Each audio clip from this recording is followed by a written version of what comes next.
So I'm going to do something a little different. I am going to read a piece that I wrote, but I'm going to sandwich it in between two passages by speeches that I like, and it'll make sense along the way.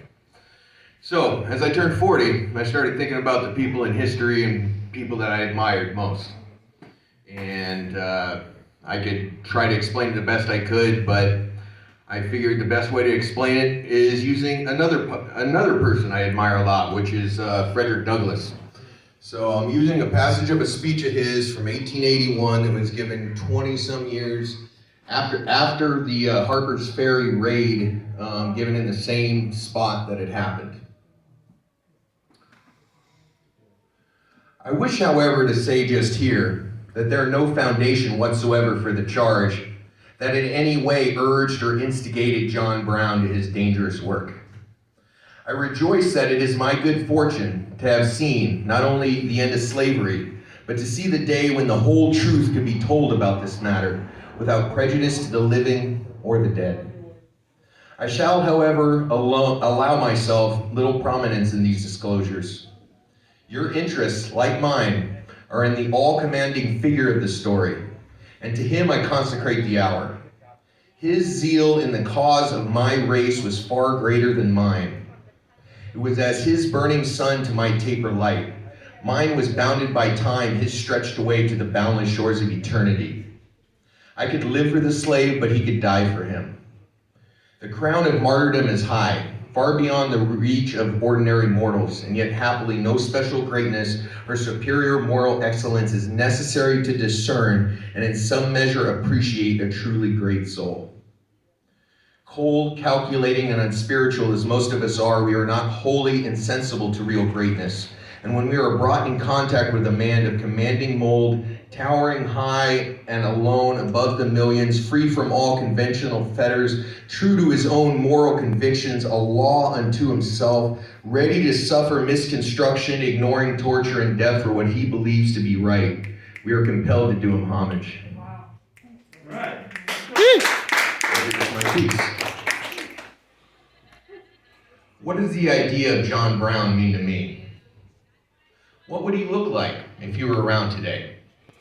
How would he fight the good fight in today's chaotically modern times?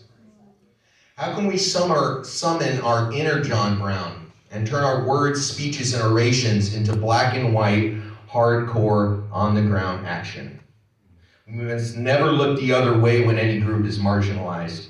We must find the cause of this oppression, persecution, torture, and ethnic cleansing and show them the error of their ways. If they're unwilling to change their ways, we must dispatch them in such an overt manner it sets an example to any other wannabe perpetrators of violent supremacy. We must work to free those in all manner of unjust and inhuman bondage and infinitely raise our numbers. We must gather allies and people we relate to through common human decency who will bring more people in and so on. May our numbers grow so large that corporate mafia dons and their government acolytes realize they can't do a motherfucking thing against us, the people, when we stand up for we, the people. John Brown's vision of robbing Harper's Ferry and distributing the weapons so as to cause the great slave uprising, thereby freeing all 4 million slaves in 1859 might have failed. But it's people like him who didn't judge, who didn't care what religion somebody was or wasn't, who didn't care who was a man or a woman, who as long as their faith existed in the rights of all humans to be free, he believed everybody was equal. A man who didn't like what he saw happening, saw a bunch of people talking a good game but never acting.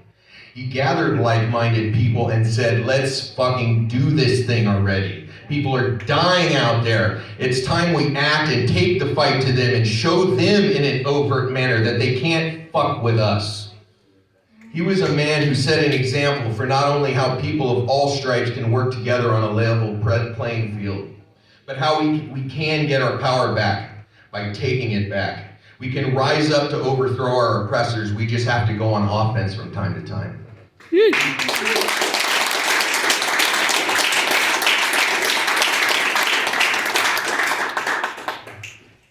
And this last little bit's from his trial, and I think it just kind of sums up the whole thing perfectly, and just my feeling about him and where I want to try to project strength into the future. The court acknowledges, as I suppose, the validity of the law of God. I see a book kissed here, which I suppose to be the Bible, or at least the New Testament, that teaches me that all things whatsoever I would that man should do for me, I should do even so to them. It teaches me further to remember that them that are in bonds are as bound with them. I endeavor to act up to that instruction. I say I am too young to understand that God is any respecter of persons. I believe that to have interfered as I have done, as I have always freely admitted I have done, in behalf of his despised poor was not wrong but right. Now it is deemed necessary that I should forfeit my life for the furtherance of the ends of justice, and mingle my blood further with the blood of my children, with the blood of millions in this slave country whose rights are disregarded by wicked, cruel, and unjust enactments. I submit, so let it be done. Good shit, Bryan!